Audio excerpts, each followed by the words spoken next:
مطاف کے اندر کنکروں پر پیشانی رکھ کے ایک بندہ زاروں کے طرح رو رہا ہے اور کیا کہتا ہے، اے اللہ مجھے معاف کر دے، ورنہ قیامت کے دن مجھے نابینا اٹھانا، تیرا کیا تیرے بندوں کا سامنا بھی نہیں کر پاؤں گا۔ اتنے درد سے روتا ہے کہ چلنے والوں کے قدم رکتے ہیں، سر پہ کپڑا ڈالا ہے، زاروں کے تار، سسکیاں لے لے کے، ہچکیاں لے لے کے روتا ہے۔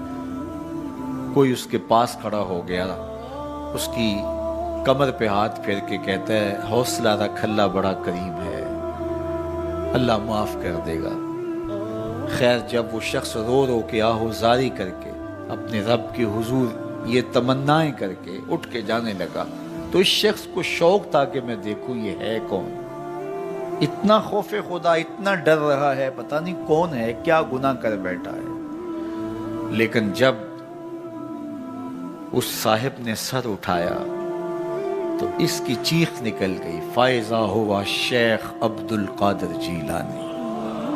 تو یہ زاروں کے تار رونے والا شیخ عبد القادر جیلانی تھا۔ ساری زندگی خدمت خلق میں بسر ہوئی، اللہ کے حکام بجا لاتے ہوئے، لیکن خوف خدا، خشیت الہی کا عالم ہے۔ حضرت جنید بغدادی کے پیر ہیں حضرت سری سکتی رضی اللہ تعالیٰ عنہ، رشتے میں ماموں بھی لگتے ہیں۔ تو حضرت جنید بغدادی کو حضرت سری سکتی رضی اللہ تعالیٰ عنہ نے ایک دن وصیت کی۔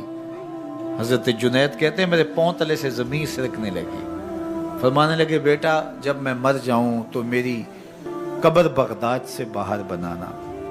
میں نے پوچھا حضرت کیوں؟ لوگ تو بغداد میں دفن ہونے کو ترستے ہیں۔ کہا میری بدعمالیوں کی وجہ سے بغداد کی مٹی میری لاش قبول کرنے سے انکار نہ کر دے۔ الذین یبیتون لربہم سجدا وقیاما، یہ وہ لوگ ہیں جو اپنی راتیں سجدے میں اور قیام میں بسر کرتے ہیں۔ ہم تو 4 نمازیں تسلسل سے پڑھ لیں تو بے نمازیوں کو حقیر سمجھنے لگ جائیں، لیکن یہ کیا ہے، زندگی ذکر و فکر میں گزرتی ہے، سجدہ و قیام میں راتیں بسر ہوتی ہیں، لیکن عرض کیا کرتے ہیں، مالک ہم سے جہنم کا عذاب پھیر دے۔ آؤ میں اور آپ اپنے گریبان میں جھانکیں، اپنے من میں اتریں، اللہ نے ہمیں کتنی نعمتیں عطا کی ہیں، کیا کچھ نہیں عطا کیا۔ ہماری راتیں کیا قیام اور سجدوں میں بسر ہوتی ہیں۔ ہماری 5 نمازیں بھی پوری ہیں، اگر ہماری 5 نمازیں بھی پوری نہیں اور سجدہ و قیام بھی ہمیں نصیب نہیں ہے تو پھر افسوس ہے ہمارے جینے پر۔ جب کسی سے پیار پیدا ہوتا ہے تو پھر یہ آرزو مچلتی ہے کہ میں اس کے ہونٹوں سے سنوں کہ میں تم سے پیار کرتا ہوں۔ تو بندہ ہو کے پیار رب سے کرتا ہے تو پھر دل میں آرزو تو مچلتی ہے کہ کانوں میں کوئی نغمے رس گولیں اور کوئی مجھے کہے کہ تم پیار کرتے ہو تو وہ بھی تم سے پیار کرتا ہے، تو زندگی کی ساری تھکن اتر جائے۔ تو کہا کہ یہ سننا چاہتے ہو نا، یہ آرزو ہے نا تمہاری، تمہارے رت جگے، تمہاری راتوں کی تنہائیوں میں سجدے، تمہارا دن رات رکوع قیام اور تمہارا اس کے حضور پیچ و تاب اور اضطراب اور زندگی کا یہ سارا تمہارا لف و نشر اس کی ذات کی رضا کے لیے ہے نا۔ تم چاہتے ہو کہ ہمارا رب ہم سے راضی ہو جائے، کبھی کعبے کے چکر کاٹ رہے ہو، کبھی پتھروں کو چوم رہے ہو، حجر اسود کو چوم رہے ہو، کبھی ملتزم پہ لپٹ لپٹ کے آہوزاریاں کرتے ہو، کبھی مطاف میں پیشانی رگڑتے ہو اور کبھی حتیم میں روتے ہو۔ تم اسی تڑپ میں ہو نا، یہی بتانا چاہتے ہو نا کہ ہم تجھ سے پیار کرتے ہیں، یہی بتانا چاہتے ہو نا کہ ہم تجھ سے محبت کرتے ہیں۔ کبھی سحری کے وقت مصلی بچھاتے ہو، تمہارے آنسو مصلی میں جذب ہوتے ہیں اور مصلی بھیگ جاتا تمہارے آنسوؤں سے، کوئی دیکھ نہیں رہا ہوتا لیکن تمہارے دل سے یہ ہوک اٹھتی ہے جس کے لیے یہ آنسو جذب ہو رہے ہیں وہ تو دیکھ رہے نا، تمہیں یقین ہوتا ہے لیکن محبت میں عجب تکرار کی خو ہے، کہو نا کہ مجھے تم سے محبت ہے۔ تو پھر یہ خو جو طبع کے اندر ہے، بندہ سننا چاہتا ہے، وہ بے تابیاں اسے تنگ کرنے لگ جاتی ہیں، اس کے اندر اداسیاں پیدا ہوتی ہیں کہ یار میں تو اس سے پیار کرتا ہوں، میں تو اس سے محبت کرتا ہوں، وہ بھی کرتا ہوگا، یہ تو یقیناً اس نے مجھے توفیق سجدہ نصیب ہی تب کی ہے، لیکن میں بھی تو سننا چاہتا ہوں کہ وہ مجھ سے پیار کرتا ہے، میرے سجدوں کا مل ڈالا ہے اس نے، اگر میں گلی گلی کی خاک چھانی اور نگر نگر گھوم کے اس کے حرم کے چکر کاٹے اور دیوانہ وار گھوما تو وہ بھی تو کہے مجھے تیرے چکر عاشق زار نظر آ رہے ہیں اور میں تجھے پسند کرتا ہوں، تو چکر کاٹ رہا ہے، میرے حرم کا طواف کر رہا ہے، میں تیرے اوپر رحمتیں نچھاور کر رہا ہوں۔ تو سننا چاہتا ہے بندہ کہ وہ بھی کہے کہ ہاں تیری محبت قبول ہوئی، تیری محبت مراد کو پہنچی۔ تو آواز آئی تم یہ چاہتے ہو نا کہ وہ بھی تم سے محبت کا اظہار کرے اور اعلان کرے، اور اس کی محبت کا تمہیں یقین تو ہے لیکن وہ مزید جو ہے وہ اذعان و یقین کے سانچے میں ڈھل جائے۔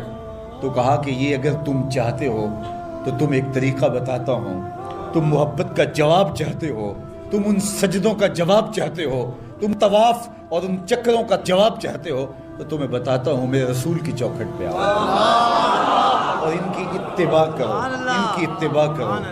تم نکلے تو محبت کرنے تھے، تم عاشق زار بنے تھے، لیکن یحببکم اللہ، وہ خدا ہو کہ تم سے محبت کرے گا۔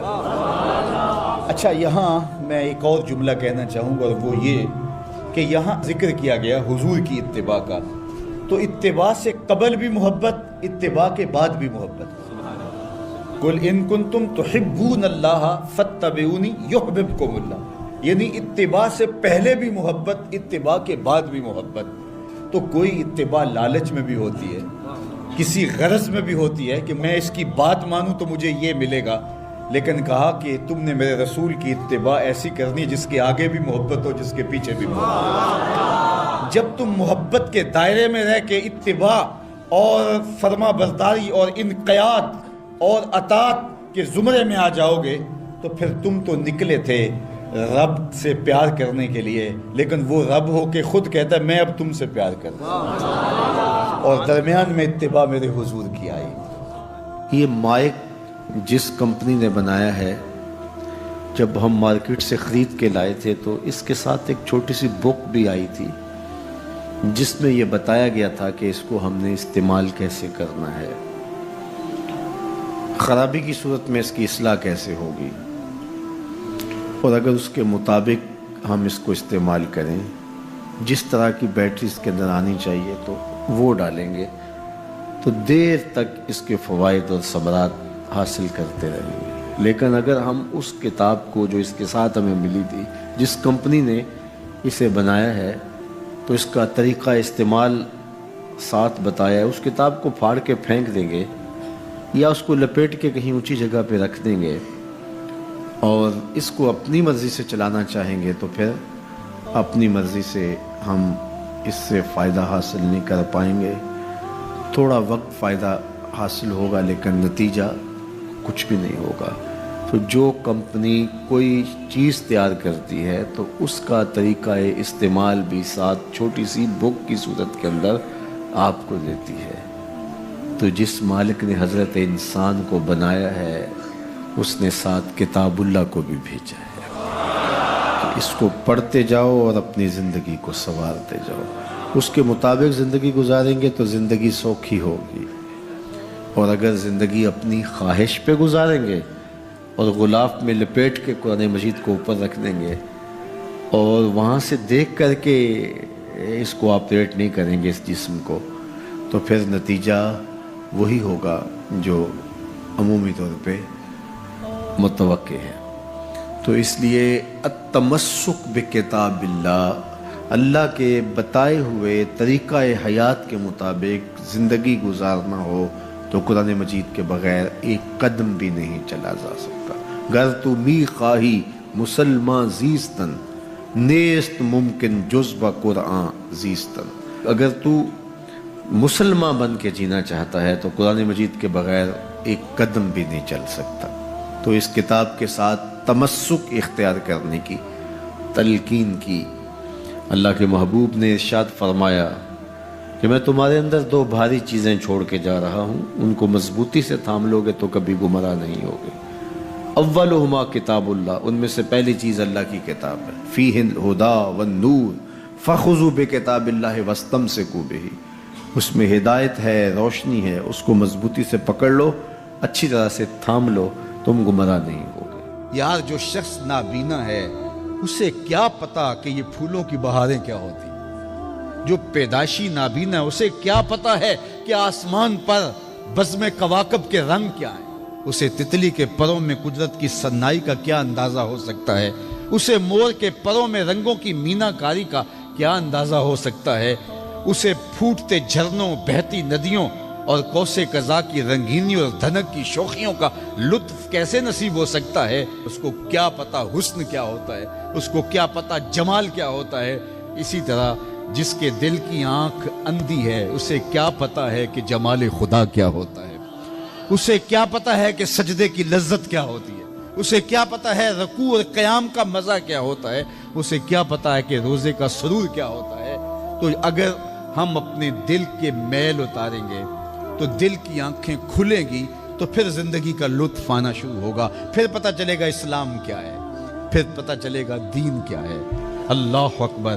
اسی لیے قرآن نے کہا من کان فی ہذہ اعمی فہو فی الآخرۃ اعمی واضل سبیلا، جو دنیا میں اندھا رہا کل قیامت کے دن بھی نابینا اٹھایا جائے۔ اس سے ان آنکھوں کی بے نوری مراد نہیں ہے، دل کی بے نوری مراد ہے۔ اقبال نے کہا تھا دل بینا بھی کر طلب خدا سے، کہ آنکھ کا نور دل کا نور نہیں، آنکھ کا نور اور ہے، دل کا نور اور ہے۔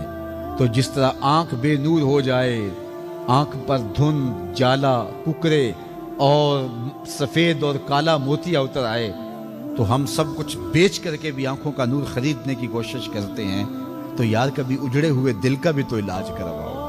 علاج تمہارے گھر میں پڑا ہے، راتوں کی تنہائیوں میں اٹھ کے قرآن پڑھو اور ساتھ رویا کرو، دیکھنا دل کے میل اترنا شروع ہو جائیں گے، اور دل کے پردے سے وہ غلاستیں جب اتریں گی تو پھر پتہ چلے گا کہ دل جمال یار کیسے دیکھتا ہے، دل کی دنیا کیا ہے۔ وچئی بھیڑے وچئی جھیڑے وچئی ونج مہانے ہو، 14 طبق دلے دے اندر تمبو وانگو تانے ہو، پھر پتہ چلے گا یہ دل دنیا کیا ہے۔ پھر اس کی تڑپ، اس کی بے چینی، اس کا اضطراب زندگی کا حاصل بن جائے گا۔ پھر زندگی کی بے چینیاں، دل کی بے چینی اور دل کا محبوب کی یاد میں تڑپنا تمہیں سرور دے گا۔ پھر تم ایک ایک عضو میں دل مانگو گے، وہ مزہ دیا تڑپ نے میری آرزو ہے یا رب، وہ مزہ دیا تڑپ نے میری آرزو ہے یا رب، میرے دونوں پہلوؤں میں دل بے قرار ہوتا۔ پھر سمجھ آئے گی کہ یہ دل کتنی قیمتی شے ہے۔ اللہ نے بدن میں آنکھیں بھی 2 رکھی ہیں، کان بھی 2 رکھے ہیں، ہاتھ اور پاؤں بھی 2 رکھے ہیں، لیکن دل ایک ہی رکھا ہے، اور دل عرش اللہ ہے، اللہ کا عرش ہے۔ پھر پتہ چلے گا۔ تو آئیے دل سے زنگ اتاریں، میل اتاریں، دل مصفہ ہو، دل خوبصورت بن جائے، پھر دل کی کشکول پھیلا کے پھر عرض کریں ہر تمنا دل سے رخصت ہو گئی، اب تو آجا، اب تو خلوت ہو گئی۔ لیکن یہ میل کچیل سے ہٹا ہوا ہوگا تو گندی جگہوں پہ محبوب تو نہیں آتے ہیں۔ تو حسد، حقد، کینے، بغض، نفرتیں یہ ہم پالے رکھتے ہیں، اپنی زندگی کو ہم نے خود بوجھل بنایا ہوا ہے۔ میاں حسد کرنے سے محسود کا کیا ہوگا؟ ہم اپنے آپ کو تلخی میں مبتلا کیے ہوئے ہیں۔ بغض رکھنے سے مبغوض کا کیا ہوگا؟ ہم اپنے آپ کو بوجھ میں مبتلا کیے ہوئے۔ تو اپنے دل سے یہ سارے بوجھ اتار کر کے جب دل کو مصفہ اور مزکہ کریں گے تو پھر دیکھیے کہ دل کے آئینے میں کیسے جمال یار دکھائی دیتا ہے۔ تو اس دل کی اصلاح ہوگی کثرت کے ساتھ قرآن مجید کی تلاوت کرنے سے۔ تو راتوں کی تنہائیوں میں اٹھ کے قرآن پڑھو، دیکھنا کہ کیسے دل کے زنگ اترتے ہیں۔ بعض لوگ بڑی عجیب خبر سناتے ہیں، میاں تمہیں کیسے پتا؟ وہ کہتا ہے میں رات اچانک نیند نہیں آ رہی تھی تو ایک چینل کھولا تو اس میں یہ خبر چل رہی تھی، تو میں نے کہا تجھے نیند نہیں آ رہی تھی، تو نے چینل کھولا، کاش تو قرآن کھول کے بیٹھ جاتا، تجھے وہ دکھائی دیتا کہ تیرا اندر تیرا باہر روشن ہو جاتا۔ تو راتوں کی تنہائیوں میں اٹھ کے قرآن مجید پڑھنے کا مزاج پیدا کریں، اپنی صبح کا آغاز قرآن مجید کی تلاوت سے کریں، اپنے دن کو سمیٹیں، سونے کی تیاری کریں، سورہ ملک سے اپنے معاملات کو سمیٹیں۔ یہ چند دن کر کے دیکھ لیں، اور اگر آپ کو معاشی مسائل ہیں، مشکلات ہیں، تو سورہ واقعہ اس کے لیے اکسیر ہے۔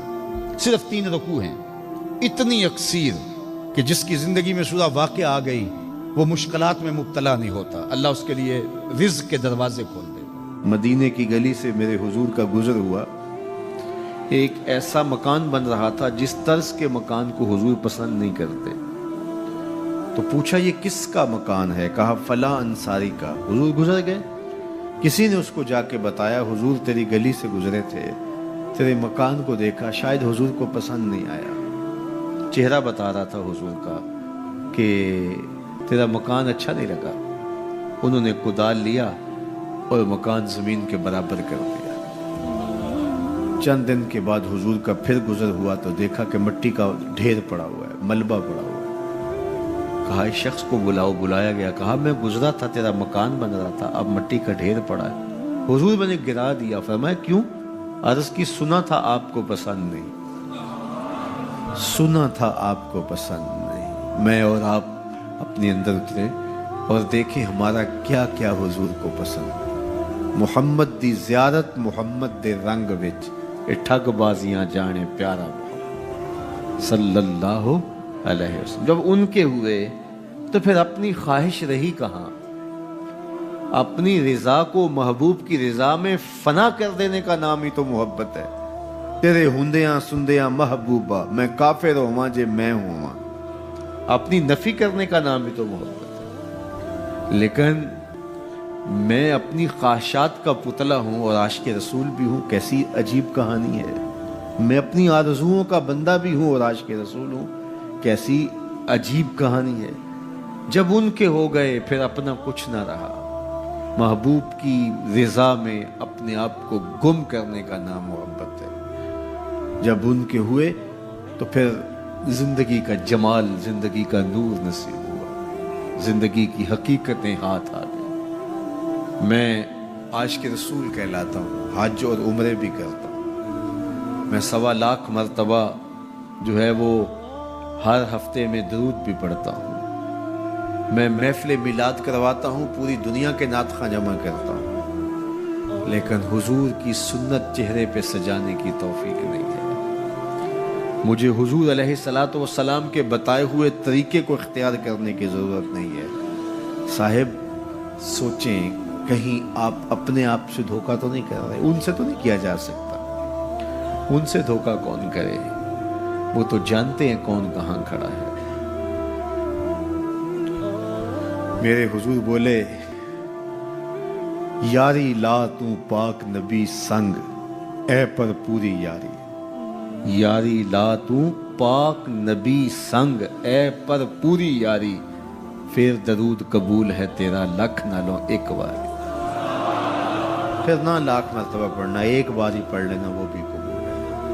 اشہد بلال عند اللہ اشہد, پھر بلال کا اشہد بھی قبول ہے. وہ چہرہ اور چہرے کا دل نہیں دیکھتے, بندے کا دل دیکھتے ہیں. تو جب تم اپنے باطن کو حضور کے نام پہ لگاؤ گے تو پھر ایک ایک عمل ان کی سنت کی اتباع میں. یہ صوفی کی علامات ہیں. رنگ برنگے کپڑے پہن لینے سے صوفی نہیں بنتا. مختلف رنگوں کے پٹکے باندھ لینے سے صوفی نہیں بنتا. صاحب بھنگ گھوٹ کر پینے سے صوفی نہیں بنتا. ڈھول کی تھاپک پر ناچنے اور رقص کرنے سے صوفی نہیں بنتا. مختلف تصوف کی اصطلاحات کو یاد کر لینے سے صوفی نہیں بنتا. محمد عربی کی غلامی سے صوفی بنتا ہے. حضور کی چوکھٹ کی فقیری سے صوفی بنتا ہے. طائف کے بازاروں میں لوگوں نے پتھر تک مارے, نالین خون سے زخمی ہو گئے, اور ادھر سے حکم بھی آتا ہے محبوب بولو تو صحیح. ان پہاڑوں کو ایسے جو ہے وہ جوڑیں گے کہ یہ درمیان میں پس کے رہ جائیں گے. عذاب کے فرشتے حاضر ہو کے پیشکش کرتے ہیں, لیکن میرے حضور فرماتے ہیں نہیں, میں رحمت بن کے آیا ہوں.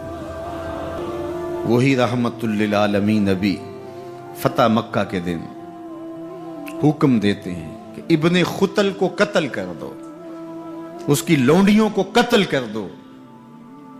یہ حضور کا گستاخ تھا, ہجب کیا کرتی تھی اس کی لونڈیاں, گا گا کے حضور کی اہانت کیا کرتی تھی. اس نے سوچا بچنے کی کوئی صورت نہیں ہے تو کعبۃ اللہ کے پردے کے اندر چھپ گیا. پوچھا گیا یہ تو کعبہ کے پردے کے اندر چھپ گیا ہے, یہاں پناہ لے لی ہے. کہا یہیں سے نکال کے قتل کر دو. یہ میرے نبی کا اختیار ہے. حضور چاہیں تو معاف کر دیں, حضور چاہیں تو حکم صادر کریں کہ ان پر حد جاری کر دی جائے, ان کو سزا دی جائے. اس لیے ہمارے اوپر لازم ہے کہ جس کا جرم ثابت ہو جائے اس کو قرار واقعی سزا دی جائے. ایک تو بات یہ ہوئی. کہ جو عمومی طور پہ مختلف جگہوں پہ بیٹھ کے یہ چیختے ہیں کہ حضور نے تو معاف کر دیا، تو آپ معاف کیوں نہیں کرتے؟ آپ اتنے سخت کیوں ہو گئے ہیں؟ آپ حضور کے ماننے والے نہیں ہیں؟ تو میں نے کہا صاحب یہ سنت اختیار کیجئے، اپنے دشمنوں کو معاف کر دیجئے، باقی کسی کے دشمنوں کو معاف کرنے کا آپ حق تو نہیں رکھتے۔ میں اس معاشرے کا ایک معزز شہری ہوں، توہین عدالت کر دی کسی نے تو مجھے اختیار دو نا کہ میں معاف کر دوں۔ کیا تم مجھے اس بات کا اختیار دیتے ہو کہ آپ کی عدالت کی توہین ہوئی اور میں اس کو معاف کر دوں؟ آپ کہیں گے آپ تو ہمارے شعبہ کے شخص نہیں ہیں۔ اچھا پاکستان کے سارے وکیل جمع ہو جائیں اور وہ کہیں کہ چلو اس کو ہم معاف کر دیتے ہیں، تو کیا تم تمام وکلاء کو اس بات کا حق دیتے ہو کہ وہ عدالت عظمیٰ کی توہین معاف کر دیں؟ یار جب توہین عدالت کی معافی آپ نے میرے اختیار میں نہیں دی تو رسول اللہ کی اہانت کی معافی کسی نے تمہارے اختیار میں بھی نہیں دی۔ یہ بات اچھی طرح سن لو، یہ بات اچھی طرح سمجھ لو کہ یہ تمہارا اختیار نہیں ہے، یہ صرف رسول اللہ کا اختیار ہے۔ حضور کے اختیار میں تم کون ہوتے ہو تصرف کرنے والے؟ وہ معاف کریں ان کی مرضی، وہ نہ کریں ان کی مرضی۔ تو پہلی بات یہ ہوئی کہ حضور علیہ السلام کا اہانت کرنے والا شخص وہ واجب القتل ہے، اس کی سزا موت ہے، اور یہ قرآن کا آئین ہے، یہ احادیث سے ثابت شدہ نتیجہ ہے۔ پاکستان کا آئین، پاکستان کا دستور یہ بتاتا ہے، 295 میں بھی ساری بحث کے بعد یہ قانون بنا تھا کہ جو شخص حضور کی اہانت کرے وہ واجب القتل ہے، اس کو سزائے موت دی جائے گی، اس کو پھانسی پہ چڑھایا جائے گا۔ جب پاکستان کا آئین بنا ہے، پاکستان کا قانون بنا ہے، پھر کیوں بنایا ہے اگر اس قانون کو نافذ نہیں کرنا؟ اب تک پاکستان کے اس قانون کو عملی طور پہ کسی پر بھی نافذ نہیں کیا گیا۔ جب سے یہ قانون بنا ہے یہ قانون کی حد تک ہے اور غیر مؤثر ہے، اور یہاں سزائے موت ہوئی بھی تو پاکستان کی اعلیٰ عدالت نے اس کا جس اجلت میں فیصلہ کیا وہ آپ کے سامنے ہے۔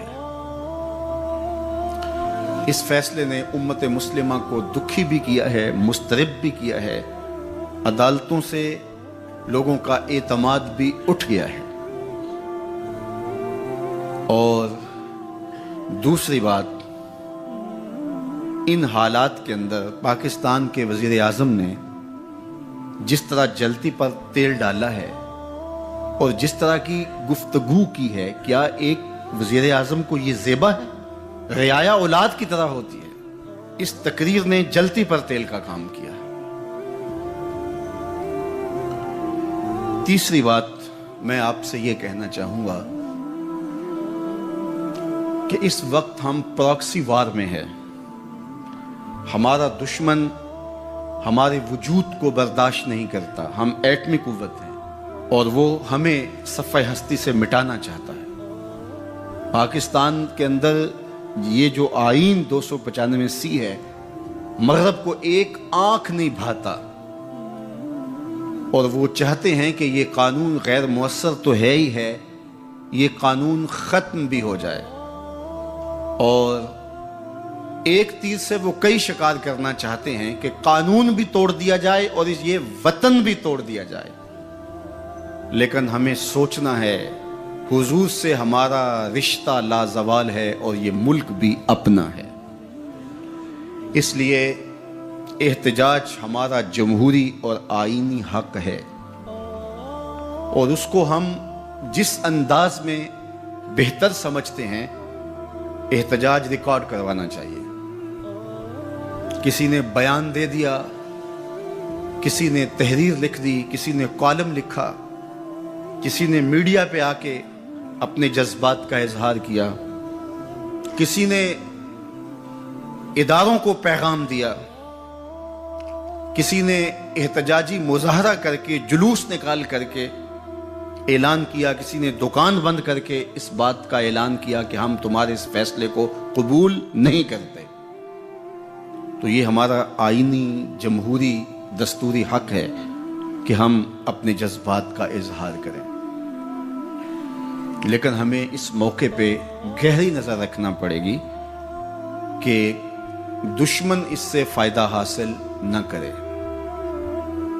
اپنے لوگوں کو مرتب اور منظم رکھا جائے، جذبات کے اس ماحول کے اندر بھی ہم اپنی گفتگو کو پورے غور و فکر کے ساتھ تول کے بولنے کا مزاج بنائیں، تاکہ ملک کے اندر کوئی ایسی صورتحال پیدا نہ ہو۔